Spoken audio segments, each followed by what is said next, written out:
Cuban. Oui, monsieur, malandro Cuban. C'est pas comme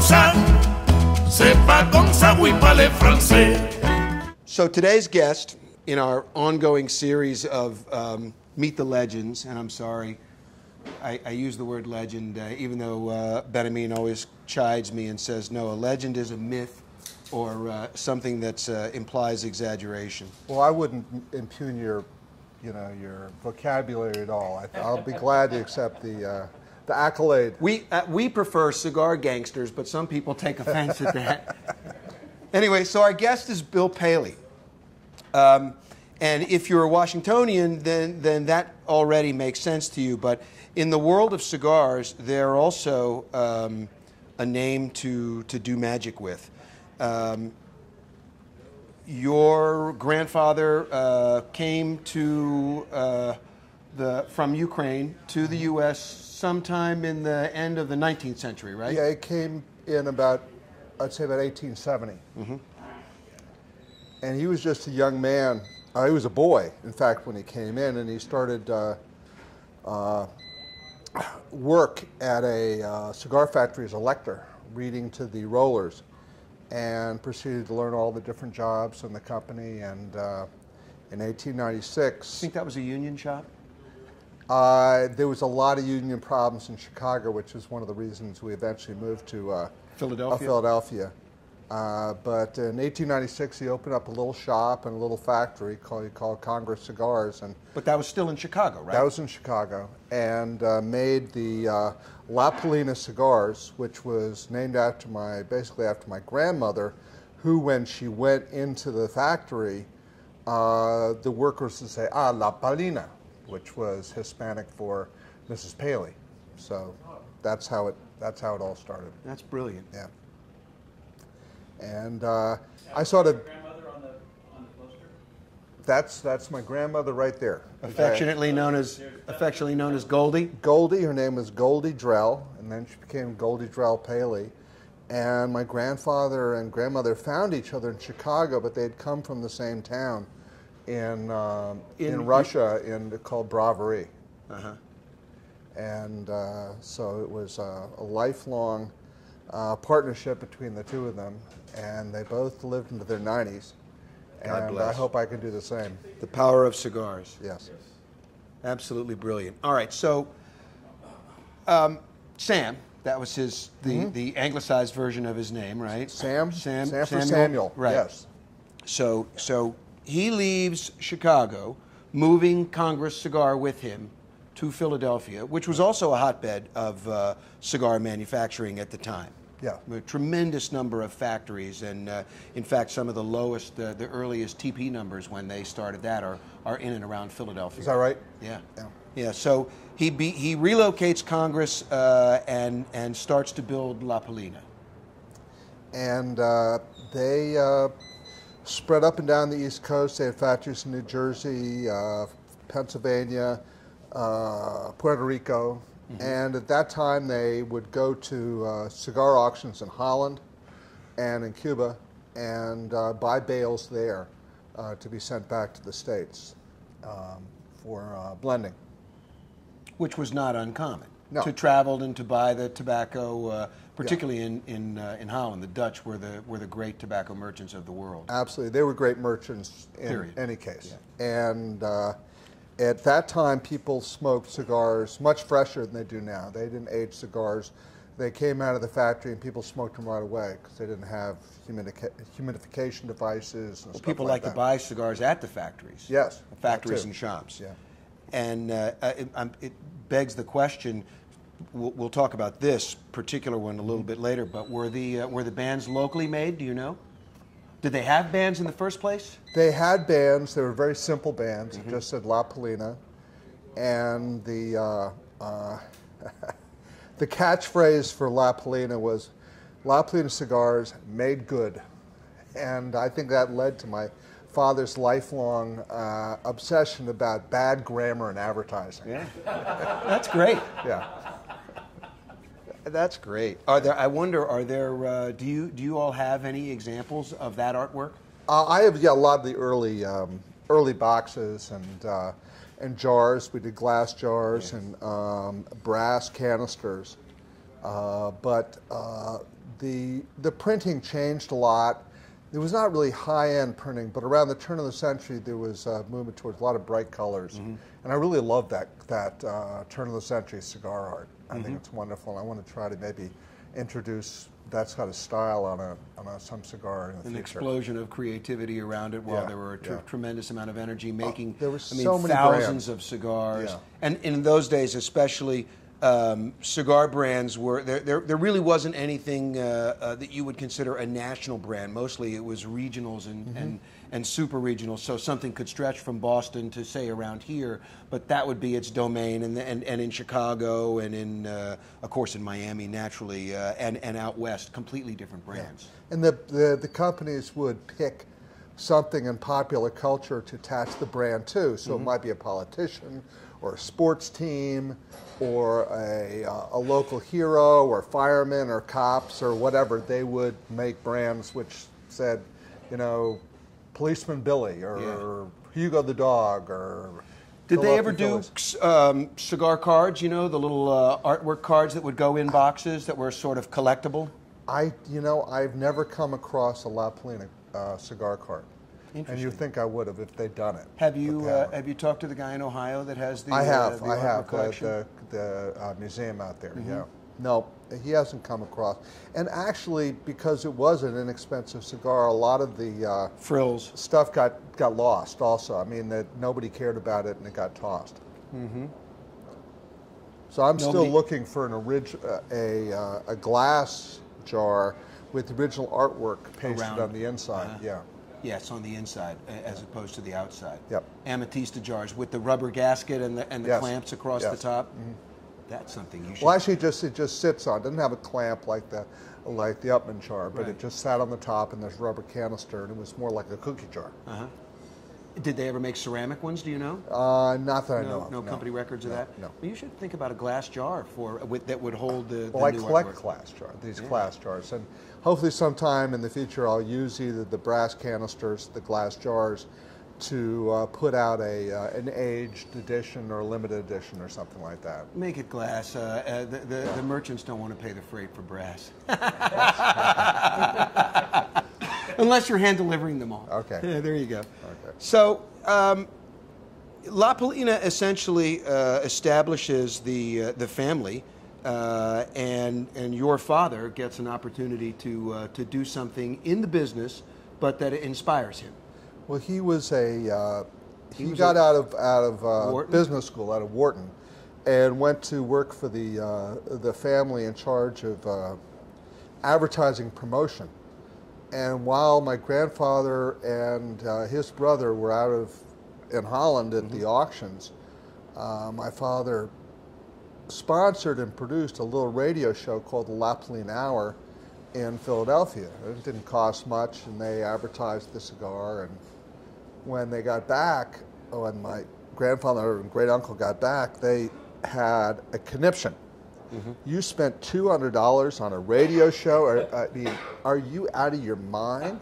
Until they looked at the sales. Well, the sales doubled, and they changed their mind about that. And my father got interested in his radio as a medium for advertising cigars, and he actually went to New York, and he talked to a lot of the advertising agencies about whether this was an appropriate medium to advertise cigars, because most things that were advertised on the radio were soap and more women's products and stuff like that. And all the agency says, no, it wouldn't be a good idea, but he found these two young guys who had just opened up an agency in New York.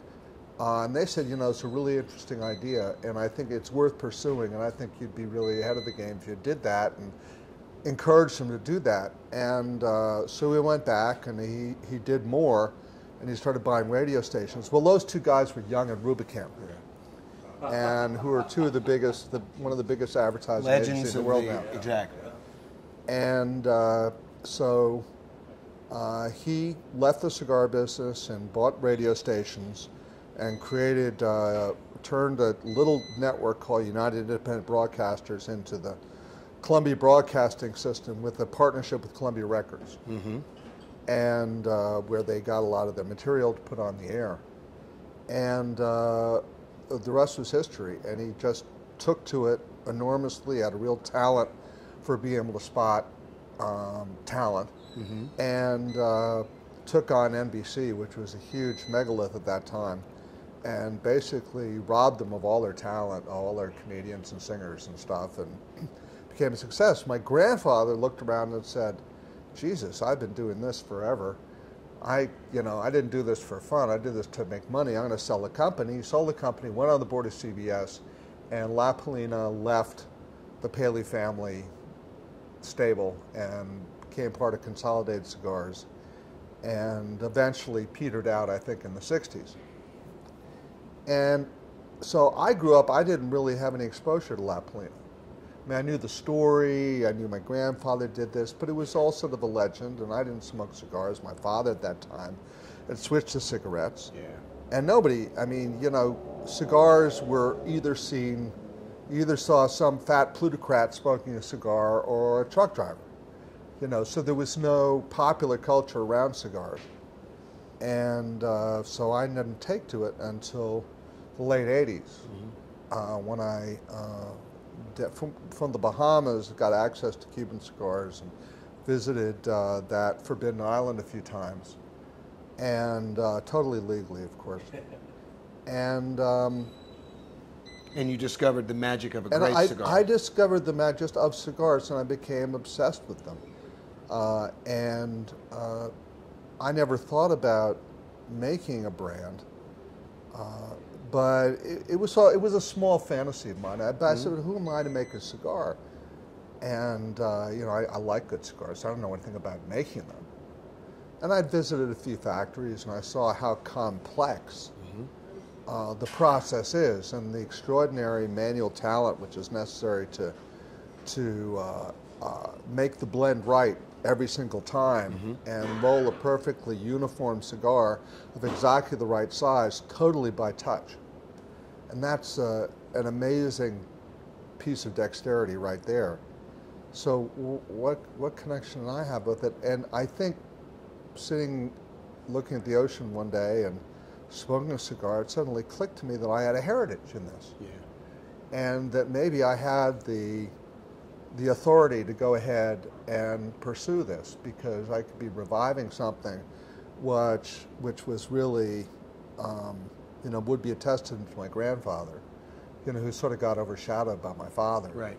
And a testament to this wonderful industry and wonderful craft of the making of the handmade cigar. Being a person who goes to a manufacturer and starts talking about the tobacco, really essentially the same thing that you did, which is to go to the basics and the components and say, let's obsess over the raw material first, then let's make sure that the manufacturing is this consistent, and then let's also groom the right people to offer it for sale so that it gets presented in the correct way.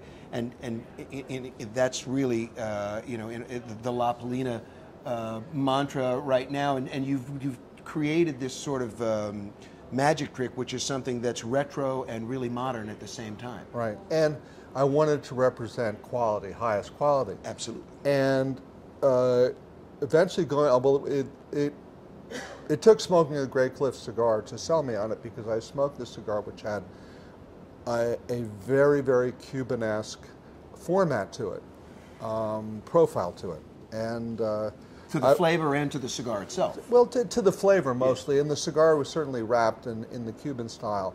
And I went to the Garciolis and said, can you make a cigar for me? And they were very happy to, you know. We sat down with some different blends which were basic to the Grey Cliff line, and picked as a background a blend which had been created very early on by Avelino Lara for the Grey Cliff Hotel, and it was the blend that he used to roll in the restaurant to give out to the customers.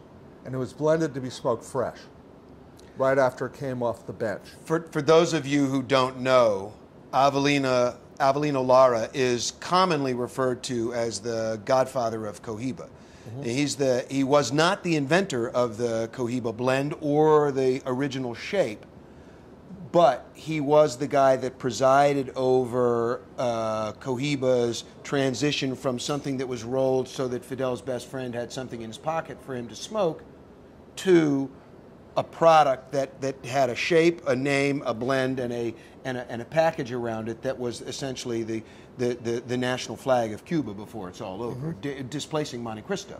Yes. So, but Avelino's gift was to be able to roll a Lancero size, you know, completely mold free, and make a cigar every time, this extraordinarily difficult shape, but literally sit there and as you're watching him while you're waiting for your table at Graycliff, make this cigar that you could then enjoy after dinner. Phenomenal and really beautiful cigars.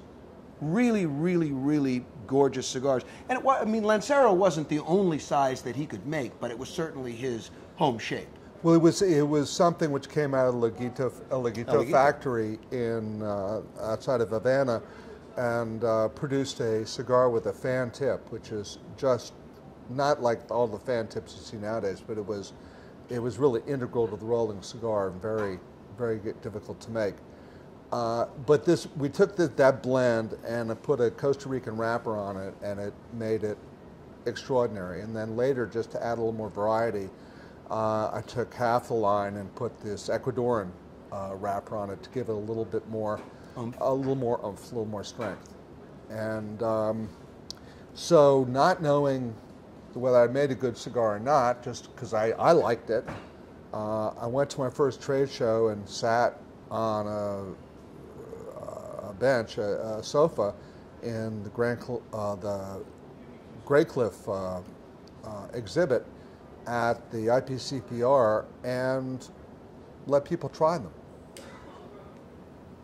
Previous to that, actually, I did pull a little bit of a trick. I went to New York and I engaged the interest of Michael Herklotz, who was then manager of the two Davidoff stores in New York, and I brought him the cigar.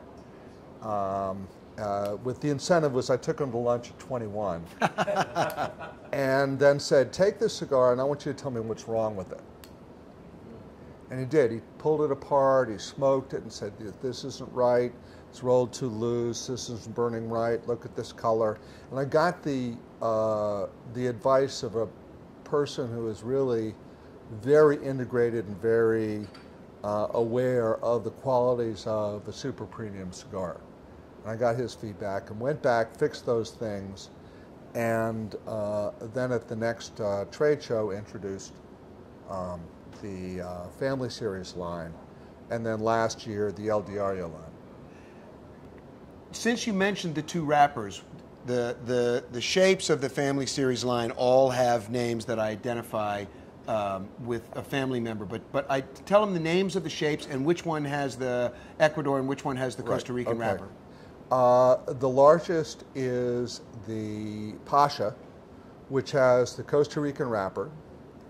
That's followed by the Allison. Now the Pasha is a Churchill with a shaggy end, followed by the Allison, which is a pyramid with a with the Ecuadorian wrapper. That's followed by the Babe, which is, Allison is my wife, and it's named after my wife. The Babe is named after my mother, Babe Paley, and that's the Robusto. And then there's the Little Bill, which is a small, that's got the Ecuadorian wrapper on it as well. And puts a great little perfecto. Yeah, exactly. And so I didn't know. I mean, did the marketing all by myself, picked the names. I tried to find a way to create interest in the cigar. I thought naming it this way would make it interesting. What surprised me was really the interest lay in the cigar itself, not the curious naming of it. And actually the naming made it a little bit more complicated for people. I designed this box, which you all are familiar with, and with a gentleman out in Los Angeles. And we wanted to make a premium box that really looked like a serious box, and had it made in China. And I learned some lessons from that as well, about the weight of the box and some other aspects. But it was really designed from beginning to end to look good on a retailer's shelf. The cigars were... to garner some respect immediately, Yeah. that this is a serious effort. Yeah.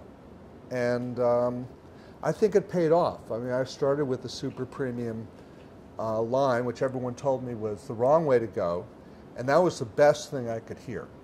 Because my philosophy is, if everybody tells you that nobody in the business would do that, there's an opening in the business, that there's something which isn't being served because people don't want to do that.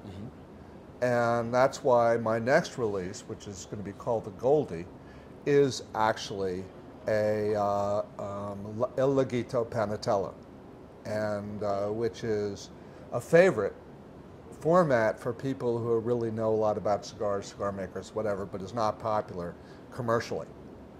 But so I'll go exactly where people tell me not to go. You go where they're not. Yeah.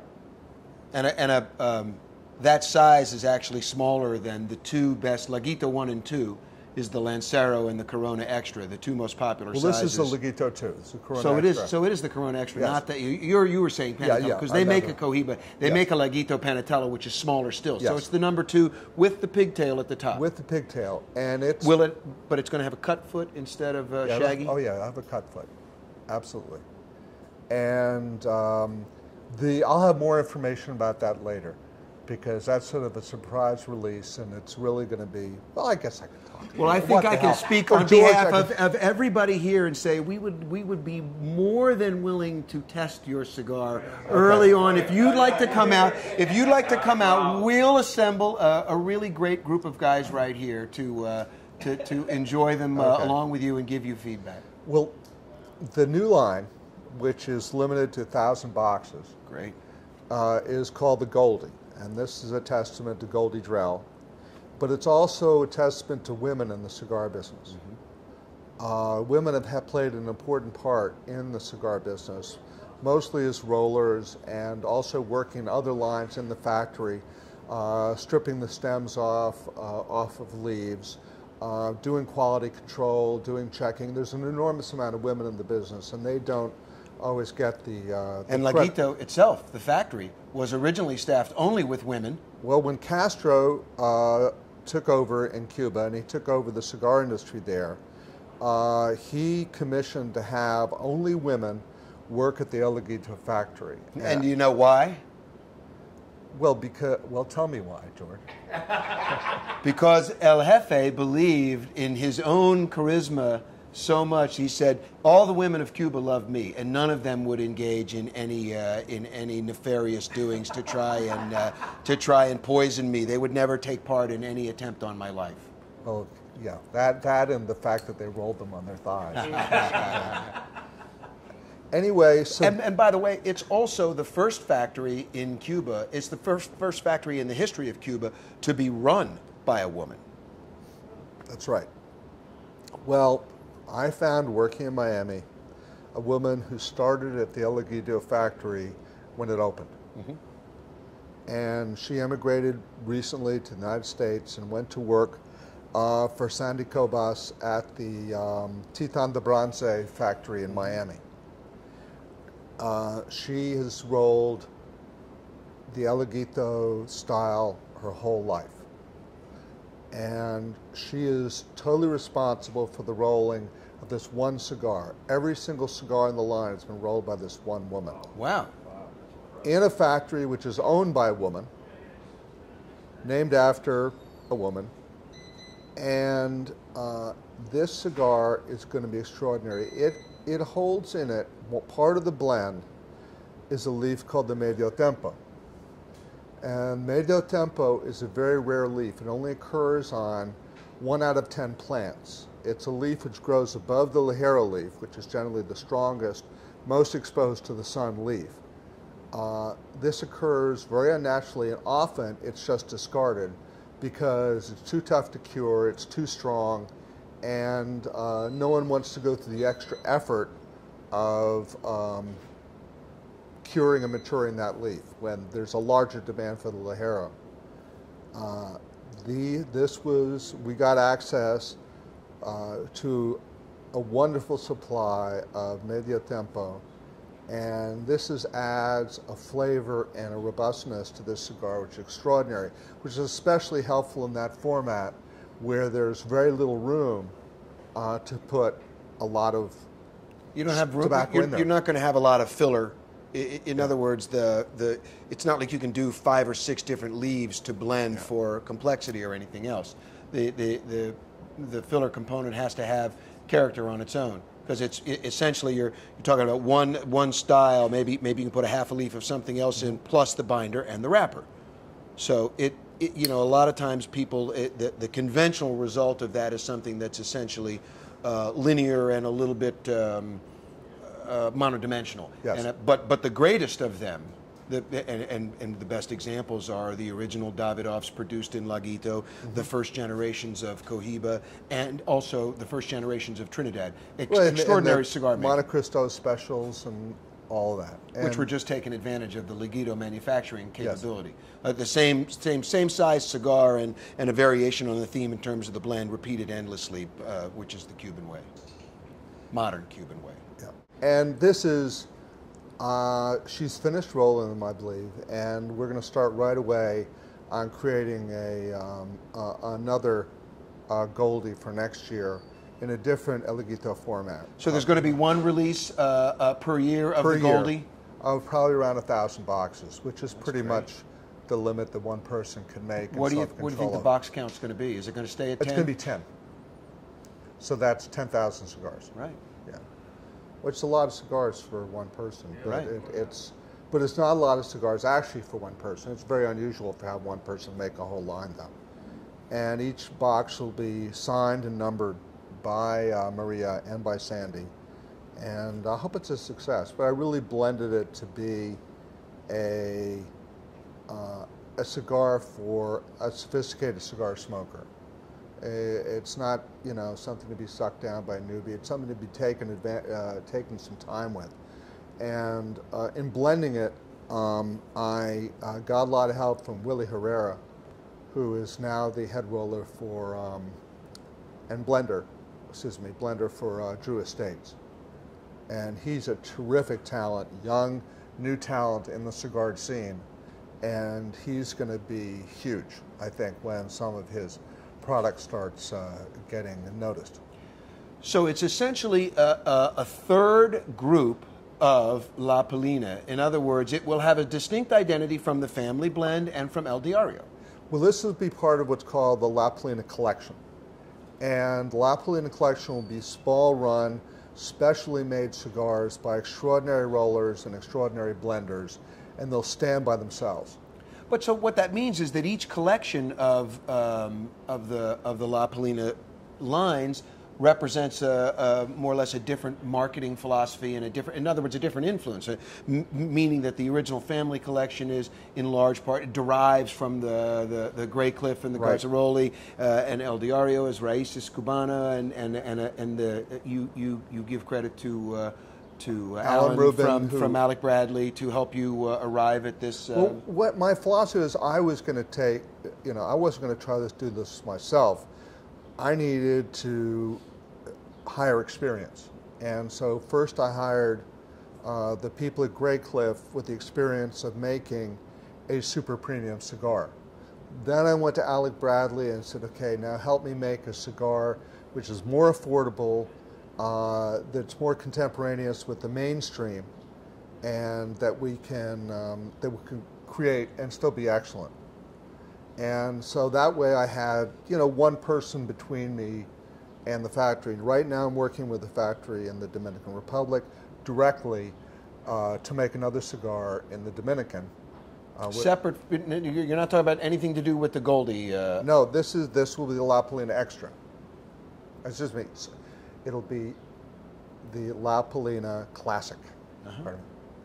And it'll be a little bit more Dominican, but it's got hopefully it's going to be very surprising. Are you going to make a La Palina app for mobile phones so that Rafael doesn't have to use a little atlas to explain the to explain the different cigars. You'll have like a little globe that comes with each one, and pins in it that show this La Palina comes from here. I mean, well, that's great. I always have to do it the most difficult way, and I'm just looking for the best cigars I can make. That's great. And to keep on trying, I mean, if you're staying with one factory, the best cigar they can make, well, then they got to make a better cigar than that. Yeah. You know, it's difficult.